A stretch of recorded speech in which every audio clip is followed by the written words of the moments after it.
Sacristão, se encarrega de tudo, por favor, senhor. Não tem coragem de abordar, não? Ah, senhor, vamos fazer a cerimônia. Se O que eu faço com esse cordão? Isso aqui é o seguinte, é conforme São Francisco dizia.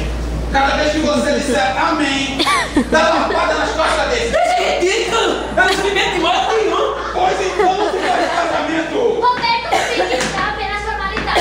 Está bem, mas demora? Não é mal.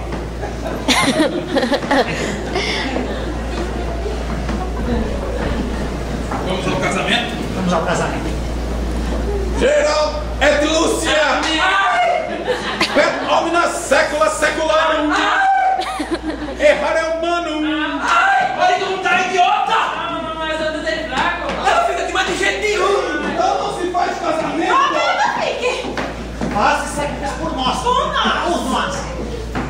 Está bem, mas demora? Não está acabando. Por que você está achando engraçado? Me respeite, me respeite. Olha, desconfiado, senhor. Por favor. Geraldo et Lúcia! Amém! Guerreiro! Amém! Excedelex! Errare humanum!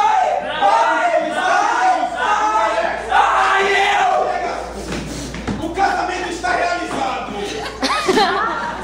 Já, padre que não sabe latim, nem despacha depressa, nem São Francisco gosta. E a prática? Casamento sem prática pra mim não vale? Não seja É a prática, vem cá. Vem cá. Vamos lá, vai. Geraldo e Lúcia, sejam bonzinhos. Tenham vergonha na cara. Mas São Francisco gosta, a igreja católica também. Pronto, só isso?